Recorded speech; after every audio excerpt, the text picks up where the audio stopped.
Job chapter 11. Then Zophar the Naamathite replied, "Are all these words to go unanswered? Is this talker to be vindicated? Will your idle talk reduce others to silence? Will no one rebuke you when you mock? You say to God, 'My beliefs are flawless, and I am pure in your sight.'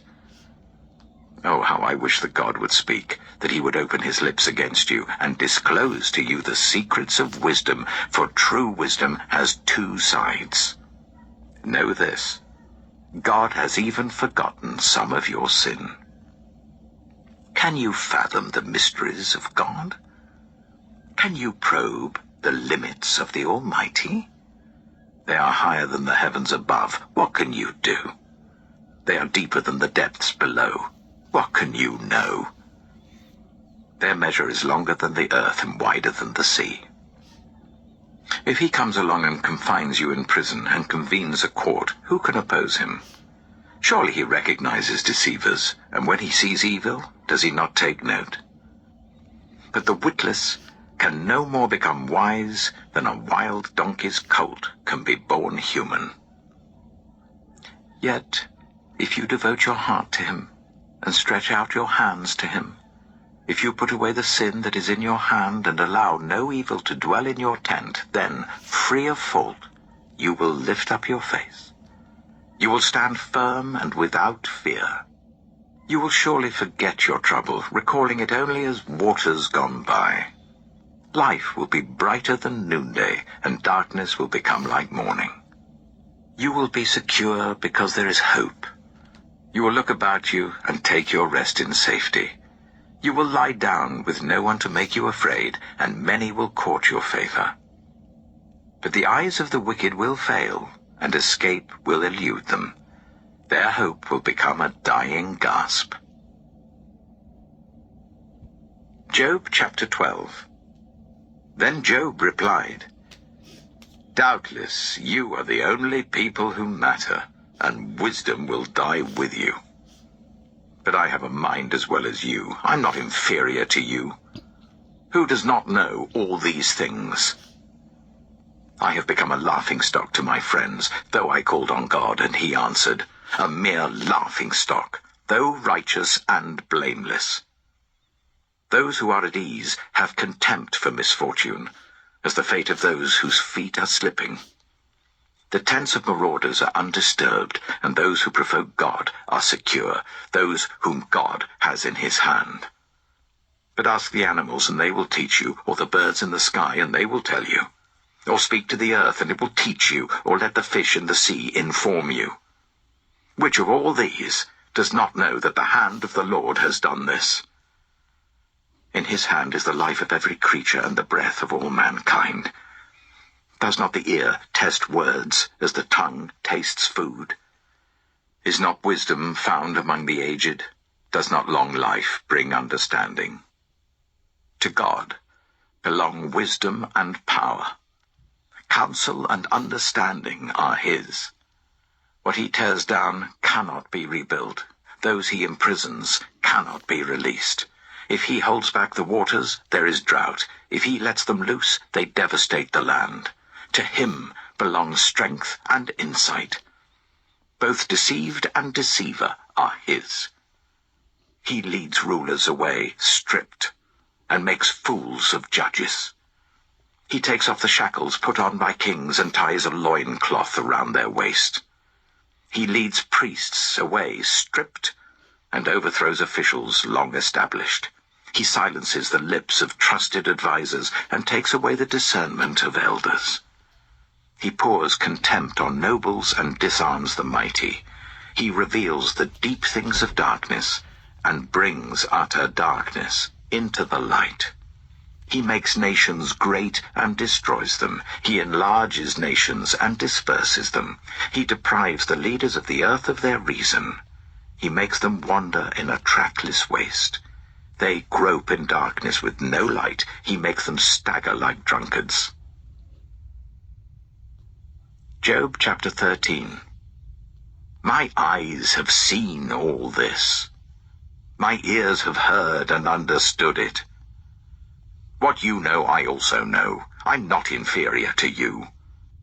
But I desire to speak to the Almighty and to argue my case with God.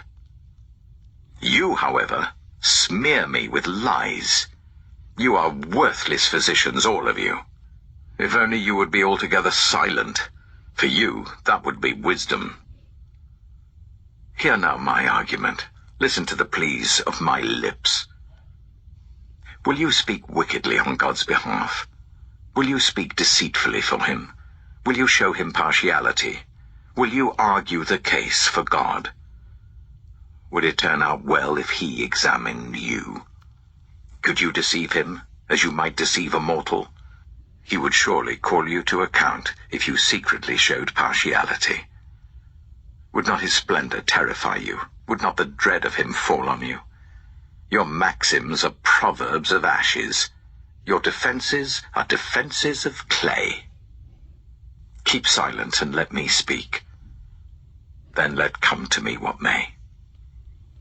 Why do I put myself in jeopardy and take my life in my hands? Though he slay me, yet will I hope in him. I will surely defend my ways to his face. Indeed, this will turn out for my deliverance, for no godless person would dare come before him. Listen carefully to what I say. Let my words ring in your ears. Now that I have prepared my case, I know I will be vindicated. Can anyone bring charges against me? If so, I will be silent and die. Only grant me these two things, God, and then I will not hide from you. Withdraw your hand far from me, and stop frightening me with your terrors. Then summon me and I will answer, or let me speak, and you reply to me. How many wrongs and sins have I committed? Show me my offense and my sin. Why do you hide your face and consider me your enemy? Will you torment a wind-blown leaf? Will you chase after dry chaff? For you write down bitter things against me and make me reap the sins of my youth. You fasten my feet in shackles. You keep close watch on all my paths by putting marks on the soles of my feet. So man wastes away like something rotten, like a garment eaten by moths. Job chapter 14. Mortals, born of woman, are of few days and full of trouble.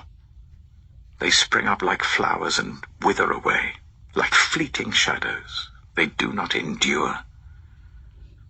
Do you fix your eye on them? Will you bring them before you for judgment? Who can bring what is pure from the impure? No one. A person's days are determined. You have decreed the number of his months and have set limits he cannot exceed. So look away from him and let him alone, till he has put in his time like a hired laborer. At least there is hope for a tree. If it is cut down, it will sprout again, and its new shoots will not fail. Its roots may grow old in the ground, and its stump die in the soil, yet at the scent of water it will bud and put forth shoots like a plant. But a man dies and is laid low. He breathes his last and is no more. As the water of a lake dries up, or a riverbed becomes parched and dry, so he lies down and does not rise. Till the heavens are no more, people will not awake or be roused from their sleep. If only you would hide me in the grave, and conceal me till your anger has passed. If only you would set me a time and then remember me. If someone dies, will they live again? All the days of my hard service I will wait for my renewal to come. You will call, and I will answer you. You will long for the creature your hands have made. Surely then you will count my steps, but not keep track of my sin. My offenses will be sealed up in a bag. You will cover over my sin. But as a mountain erodes and crumbles, and as a rock is moved from its place, as water wears away stones and torrents wash away the soil, so you destroy a person's hope. You overpower them once for all, and they are gone. You change their countenance and send them away. If their children are honored, they do not know it. If their children are brought low, they do not see it. They feel but the pain of their own bodies and mourn only for themselves. Job chapter 15. Then Eliphaz the Temanite replied, Would a wise person answer with empty notions, or fill their belly with the hot east wind? Would they argue with useless words, with speeches that have no value? But you even undermine piety and hinder devotion to God. Your sin prompts your mouth. You adopt the tongue of the crafty. Your own mouth condemns you, not mine. Your own lips testify against you. Are you the first man ever born? Were you brought forth before the hills? Do you listen in on God's counsel? Do you have a monopoly on wisdom? What do you know that we do not know? What insights do you have that we do not have? The gray-haired and the aged are on our side, men even older than your father. Are God's consolations not enough for you, words spoken gently to you? Why has your heart carried you away, and why do your eyes flash, so that you vent your rage against God and pour out such words from your mouth? What are mortals, that they could be pure? Or those born of woman, that they could be righteous? If God places no trust in his holy ones, if even the heavens are not pure in his eyes, how much less mortals, who are vile and corrupt, who drink up evil like water? Listen to me, and I will explain to you. Let me tell you what I have seen, what the wise have declared, hiding nothing received from their ancestors, to whom alone the land was given when no foreigners moved among them. All his days the wicked man suffers torment, the ruthless man, through all the years stored up for him. Terrifying sounds fill his ears. When all seems well, marauders attack him. He despairs of escaping the realm of darkness. He is marked for the sword. He wanders about for food like a vulture. He knows the day of darkness is at hand. Distress and anguish fill him with terror. Troubles overwhelm him, like a king poised to attack, because he shakes his fist at God and vaunts himself against the Almighty, defiantly charging against him with a thick, strong shield.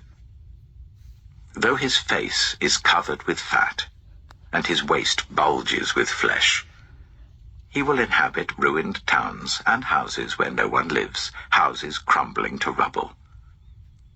He will no longer be rich, and his wealth will not endure, nor will his possessions spread over the land. He will not escape the darkness. A flame will wither his shoots, and the breath of God's mouth will carry him away. Let him not deceive himself by trusting what is worthless, for he will get nothing in return. Before his time he will wither, and his branches will not flourish. He will be like a vine stripped of its unripe grapes, like an olive tree shedding its blossoms. For the company of the godless will be barren, and fire will consume the tents of those who love bribes. They conceive trouble and give birth to evil. Their womb fashions deceit. Job chapter 16. Then Job replied, I have heard many things like these. You're miserable comforters, all of you. Will your long-winded speeches never end? What ails you that you keep on arguing? I also could speak like you if you were in my place.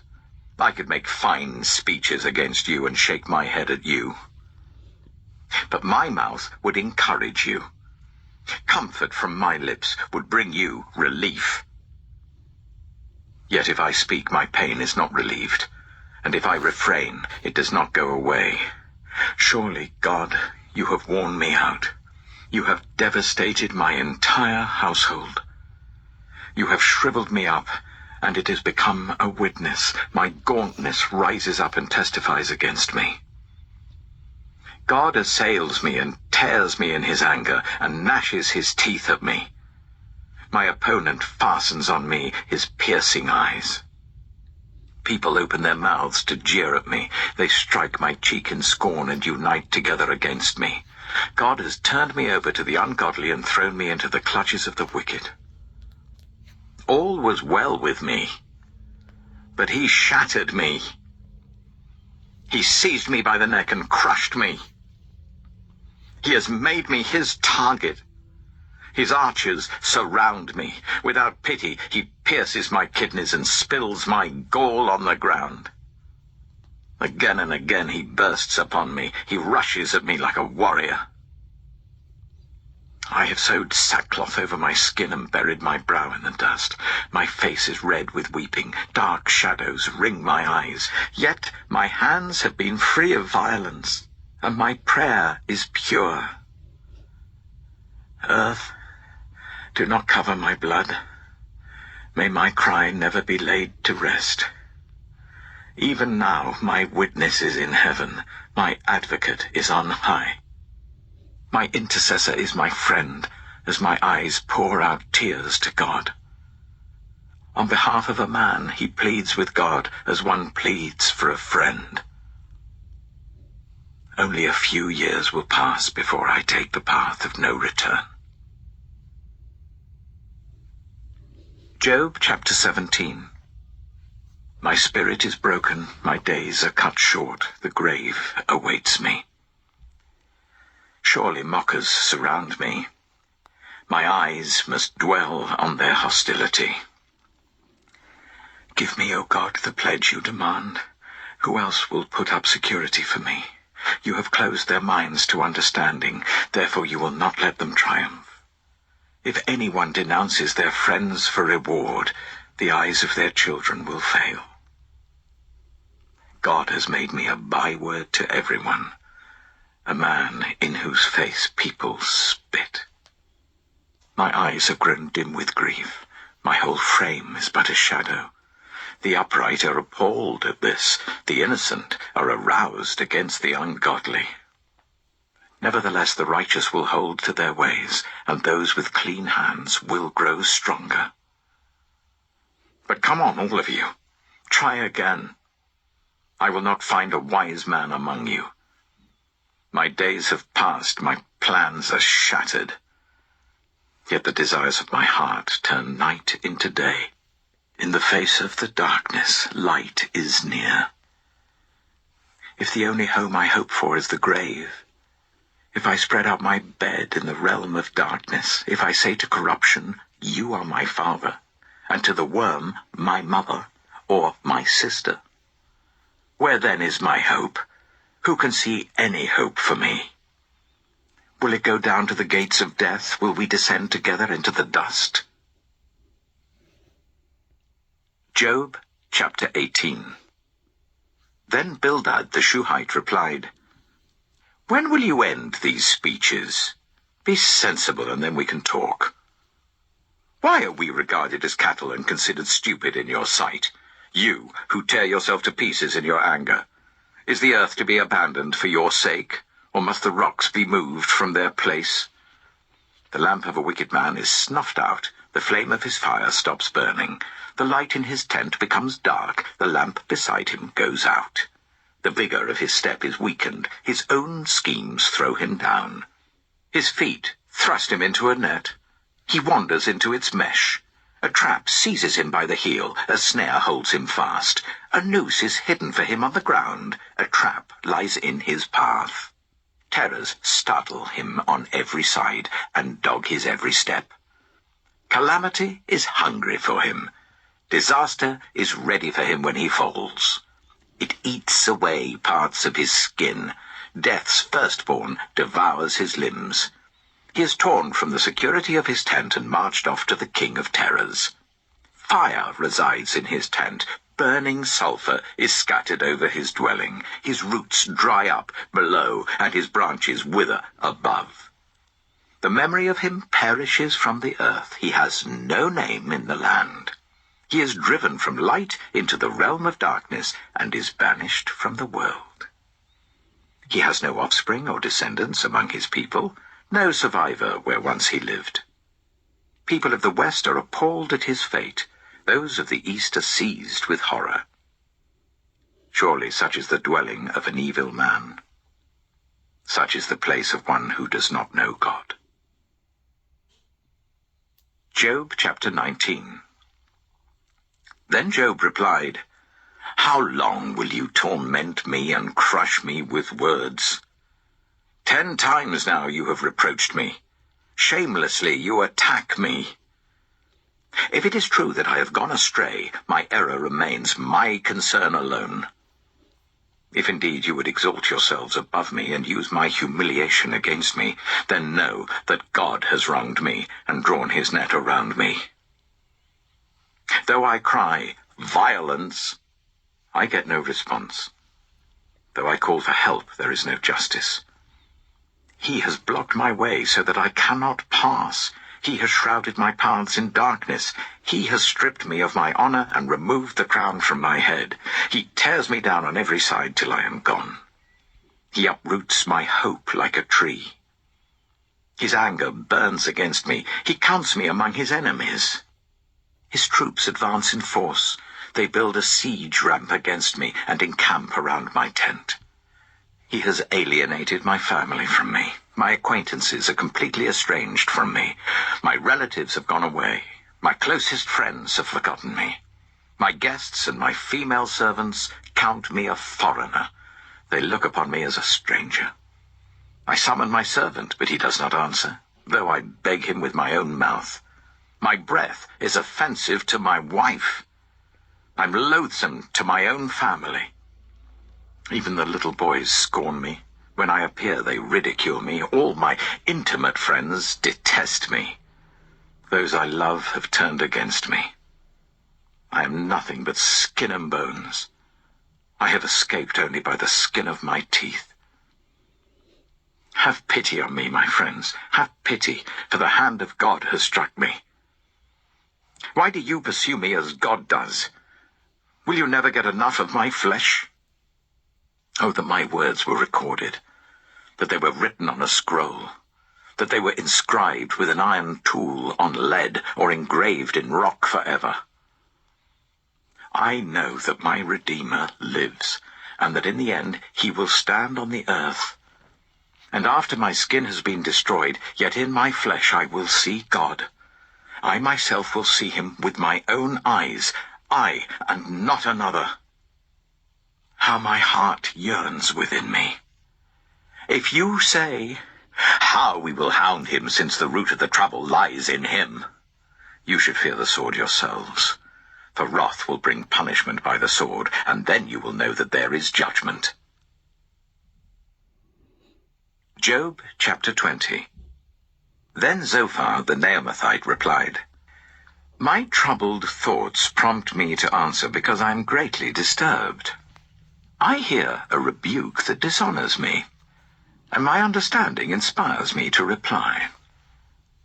Surely you know how it has been from old, ever since mankind was placed on the earth, that the mirth of the wicked is brief, the joy of the godless lasts but a moment.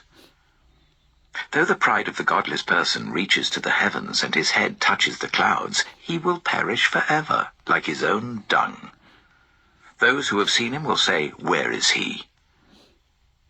Like a dream he flies away, no more to be found, banished like a vision of the night. The eye that saw him will not see him again. His place will look on him no more. His children must make amends to the poor. His own hands must give back his wealth. The youthful vigor that fills his bones will lie with him in the dust. Though evil is sweet in his mouth, and he hides it under his tongue, though he cannot bear to let it go, and lets it linger in his mouth, yet his food will turn sour in his stomach. It will become the venom of serpents within him. He will spit out the riches he swallowed. God will make his stomach vomit them up. He will suck the poison of serpents. The fangs of an adder will kill him. He will not enjoy the streams, the rivers flowing with honey and cream. What he toiled for, he must give back uneaten. He will not enjoy the profit from his trading. For he has oppressed the poor and left them destitute. He has seized houses he did not build.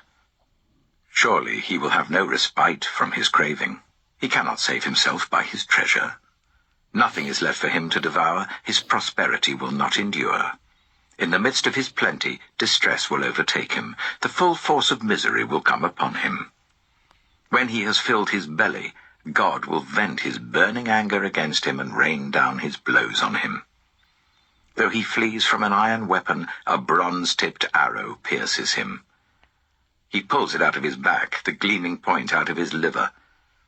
Terrors will come over him. Total darkness lies in wait for his treasures. A fire unfanned will consume him and devour what is left in his tent. The heavens will expose his guilt. The earth will rise up against him. A flood will carry off his house, rushing waters on the day of God's wrath. Such is the fate God allots the wicked, the heritage appointed for them by God.